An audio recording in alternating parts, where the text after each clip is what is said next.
Hello everybody, welcome to the presentation. I am Beena Mol, Assistant Professor from LBS College of Engineering. So we will start with the concept of moving load and influence lines. So this is our fourth module of CE202 Structural Analysis 1. So before going to the concept, let us have a small look on our syllabus. That is, what are the things our syllabus says about module 4. So first thing is introduction to moving loads and concept of influence lines. And second part is influence lines for reaction, shear force and bending moment in simply supported beam and overhang beam. And third part is analysis for different types of moving loads, that is for single concentrated load, for several concentrated load, uniformly distributed loads, shorter and longer than the span. So our syllabus consists of three parts. First part is a concept or the introduction to the influence lines. What is influence line and why it is needed? And the second and third part we can club together because it speaks about beams. So we are going to learn only about the influence lines for beams. So in beams we have only two types of support conditions, simply supported and overhangs. So for two cases, different loading conditions. So single concentrated load, several concentrated loads, uniformly distributed load. And when we speak about uniformly distributed load, for example, when we take a train of loads, wheel loads, so these loads may be longer than the span of our beam or shorter than the span length of the beam. So 4 loading conditions and 2 support conditions. So we will learn what about the influence lines for simply supported beams, for single concentrated loads, several concentrated loads, uniformly distributed loads larger than the span, shorter than the span, and a combination of these both. That is combination of concentrated loads and uniformly distributed loads. And same case for overhang beams also. And when we go for overhang beams, that may be an overhang on one side or overhang on two sides. And these two conditions, that is for simply supported beams or overhang beam with simply supported ends, is statically determinate beams. So part 1, we will divide it into different parts. So part 1 is introduction to moving loads and the concept of influence lines. So when we consider a beam, so beam is a flexural member, it is a structural member, load acts on beam, and generally the load acting on the beam can be dead load, that is the self weight of the beam. Normally we take the dead loads as self weight. So self weight, it is nothing but these weights, that is the dead load, they do not change their position during the life of the beam. So throughout the life of the beam, the dead load is constant.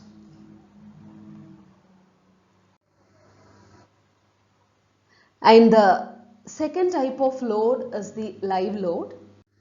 Live load change their position during the life of the beam. Examples are all the moving loads like furnitures, animals, humans, or any other load acting on the beam. So these loads will act throughout the life of the structure or for a short duration.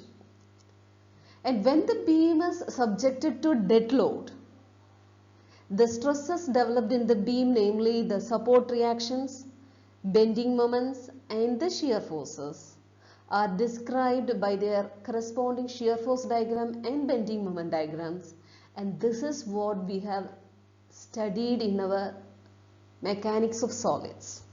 So mechanics of solids, we have studied how to draw the shear force and bending moment diagrams for dead loads. That means you have a beam may be given for you, some concentrated load or uniformly distributed loads will act on that beam, and all those loads were considered as fixed loads. They do not move, they do not change its position. Now when the beam is subjected to live load is nothing but moving load. So since this load is moving, what happens is this load may move from one end to another end, and at each and every time the load acting on the beam is changing. Therefore the stresses, normally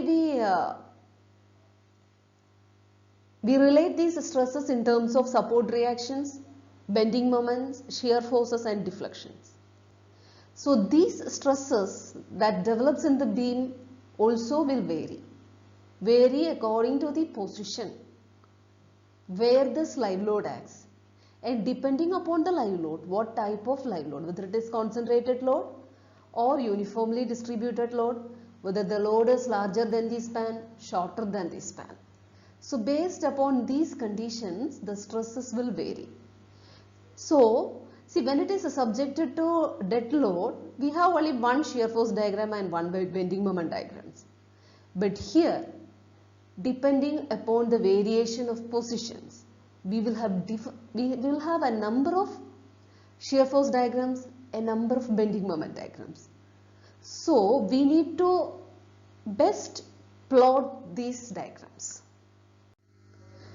So from the designer's point of view, it is essential to have a safe structure which do not exceed the limits of the deformation or the stresses, and also the limit of the load carrying capacity of the.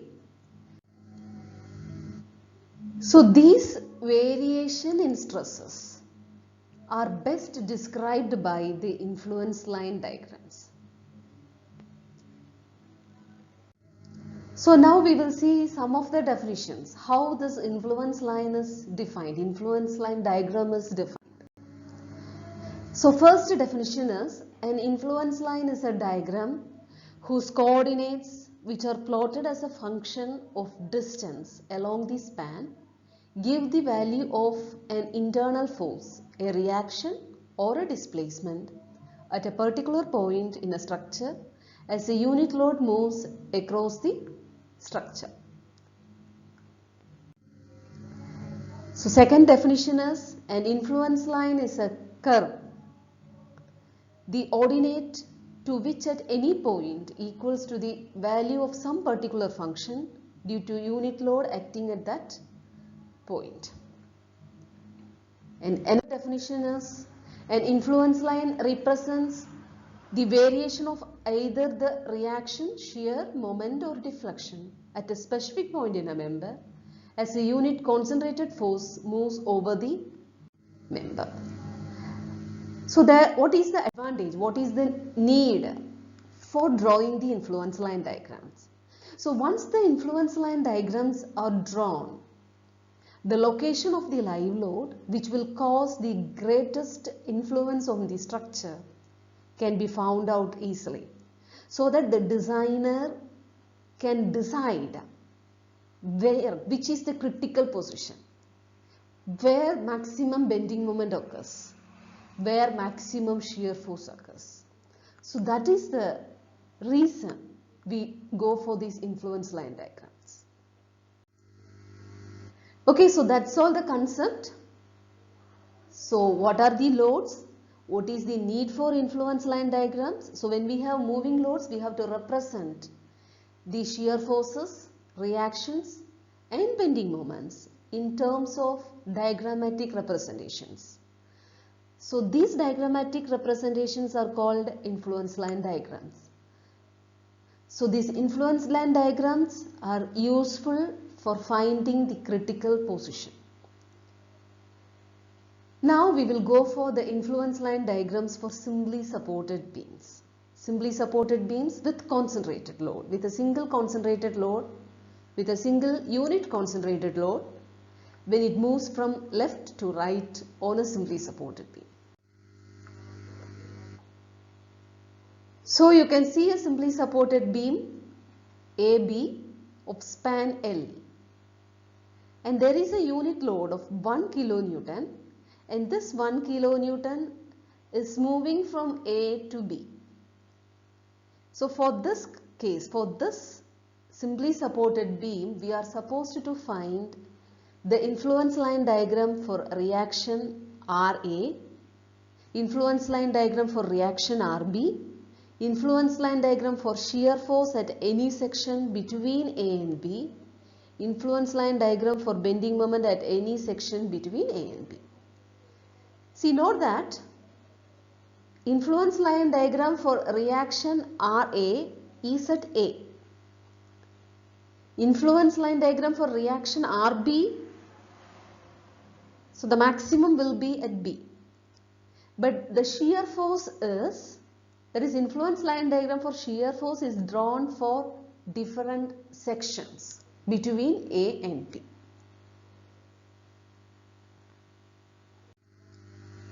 So let us find the influence line diagram for the reaction RA.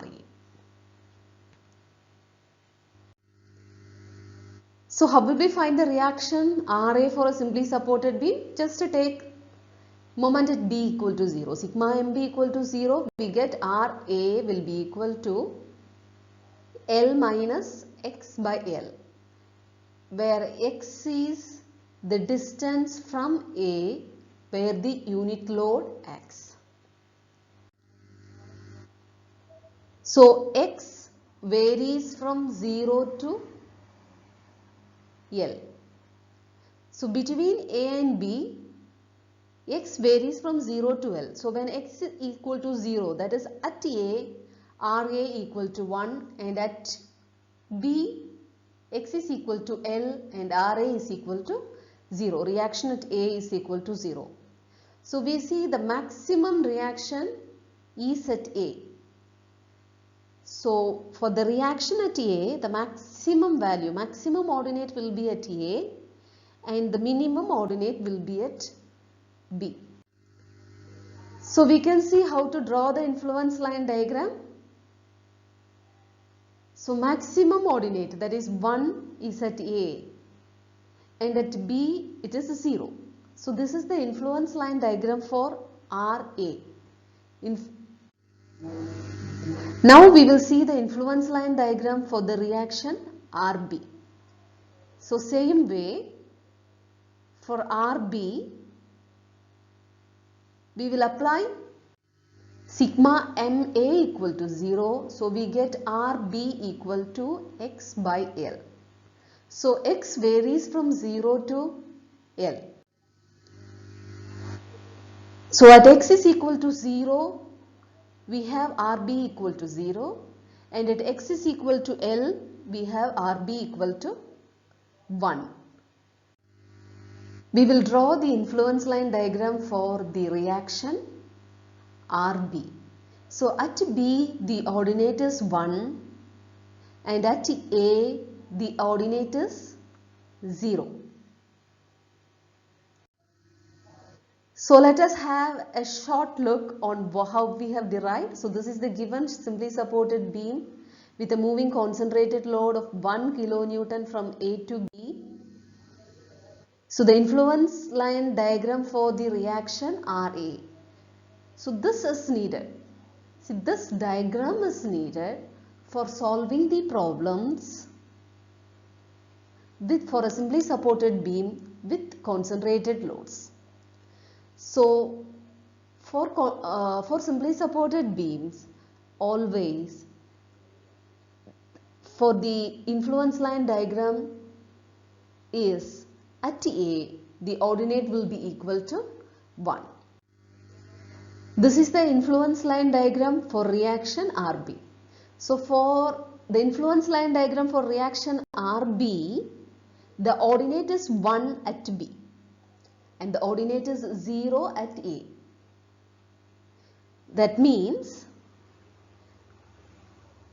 for the influence line diagram for reaction RA will have the maximum value when this 1 kilonewton load is at A and will have the minimum value when this 1 kilonewton load is at B.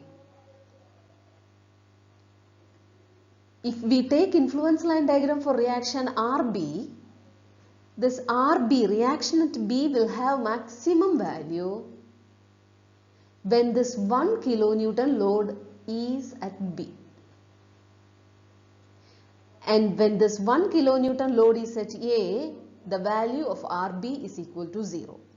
That is, the reaction force RB will be equal to 0 when this 1 kilonewton load is at A.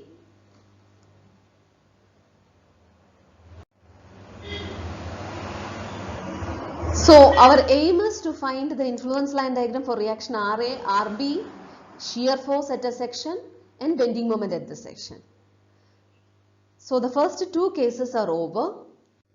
Now we will see the influence line diagram for shear force at any section between A and B.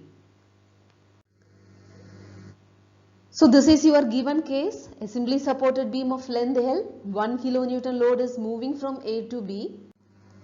We are required to find the shear force at the section XX. So this section XX is at a distance x from A. So now, see, we have a section XX. So when we take the section XX, we have two portions now. One portion is from A to C, another portion is from C to B. So one is to the left of XX, the second portion is to the right of XX. Now, first portion is when the unit load is moving from A to C. The second portion is when the unit load is moving from C to B. So these are the two cases. So we have two portions, AC and BC. So the limits are, see, before that, this section XX is acting at a distance x from A, but the unit load is acting at a distance z from A. And for the second portion, unit load is acting at a distance z from B. So we have two portions AC and BC. So the limits are Z varies from 0 to x. That is, the unit load is moving from 0 to x for the first portion and the unit load is moving from B to C. That is 0 to L minus x for the second portion. So we know the shear force. That is, when we consider the section XX, as per the definition of shear force is the summation of all the forces either to the right or to the left of the section. So when we take a section, the left upwards, the forces of left upwards will be taken as positive. Same way, right downward forces is taken as positive. And for the section, left downward forces and right upward forces will be considered as negative. So that when we consider the section XX, when this unit load is moving from A to C, we will consider right of the section. The reason is, see, between A and C, the unit load is moving. Z is varying. But whatever Z varies, the shear force is a summation of all the forces. To the right of the section, it is only RB. So, When the unit load is moving from A to C, the shear force of the section is RB. And since it is right upwards, the sign is negative. So the shear force is minus RB. And for the portion CB, when the unit load is moving from B to C, we are considering the origin as B. So from B to C,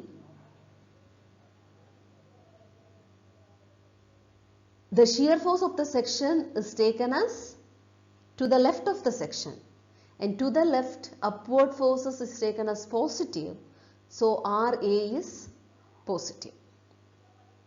So when we take the section for the portion AC, the shear force is RB, and for the portion BC, the shear force is RA.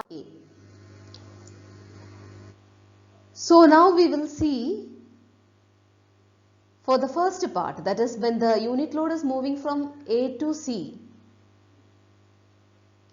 giving sigma MA is equal to 0, RB is equal to Z by L.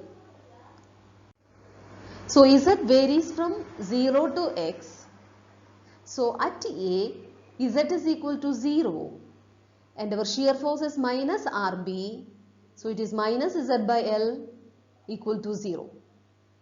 And at C, Z is equal to X, Vx is equal to minus RB is equal to minus X by L. Similarly, for the second portion, when the unit load is moving from B to C, we apply sigma MB is equal to 0, we get RA equal to X by L. Sorry, it is Z by L. RA is equal to Z by L. So Z varies from, for the second portion, Z varies from 0 to L minus X. So at B, Z is equal to 0 because our origin is B. So at B, Z is equal to 0. So Vx is equal to RA. Shear force is RA, that is Z by L is 0. And at C, Z is equal to L minus X. So the shear force is equal to RA is equal to L minus X by L.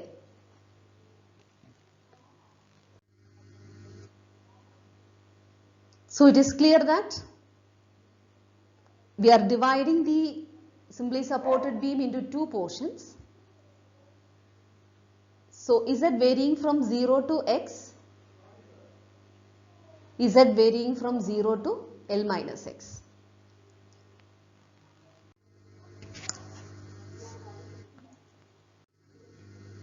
So first portion, that is when the unit load is moving from A to C, at A shear force is equal to 0. See, it is shear force of the section. So at A, when the load is at A, shear force at X is equal to 0. When the unit load is at C, shear force at X is equal to minus X by L. So it is negative, we are plotting it like this. So it is a linear, this curve, influence line diagram is a linear plot. Now for the second portion, that is when X varies from 0 to L minus X, at B, Z is equal to 0. That is at B, the shear force is equal to 0. That means when the unit load is at B, shear force at X is equal to 0. When the unit load is at C, shear force at X is equal to L minus X by L. See, the variation, that is minus X by L and L minus X by L, is because of the section. So we know when a concentrated load is moving across the beam, when there is a unit load, there will be a drop or rise in the shear force diagram. Depending upon upward load or downward concentrated load, there will be a drop or a rise. So here there is a rise. from A to C, see from A to C, this variation is x by L. That is, when x is equal to 0, shear force is equal to 0. When x is equal to 1 meter, shear force will be equal to minus 1 by L. When x is equal to 2 meter, shear force at x will be equal to minus 2 by L. And at x, there will be a rise, and this is L minus x by L. And again there is a linear inclined or slopy variation in the shear force diagram. And at B, that is when the unit load is at B, shear force at x will be equal to 0. So this is the influence line diagram for shear force for the section XX. So in a nutshell, the given diagram, if your given diagram is a simply supported beam, influence line for reaction A, at A your ordinate is equal to 1, influence line diagram for reaction RB, at B your ordinate is 1, influence line diagram for shear force at a section X, the ordinates are minus x by L and L minus x by L when the unit load is moving from left to right. So next we will see how to draw the influence line diagram for bending moment at any section between A and B. So influence line diagram for bending moment at any section between A and B. Again, see, half of the portion is the same. Like shear force, like we draw the influence line for shear force, we are taking a section XX at a distance x from A. We are dividing it into two portions, portion AC and AB. We are considering the distance of the unit load is at a distance Z from A, and for the second portion it is Z from B.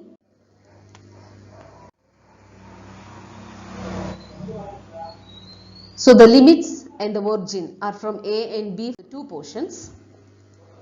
So we know for bending moment of a section,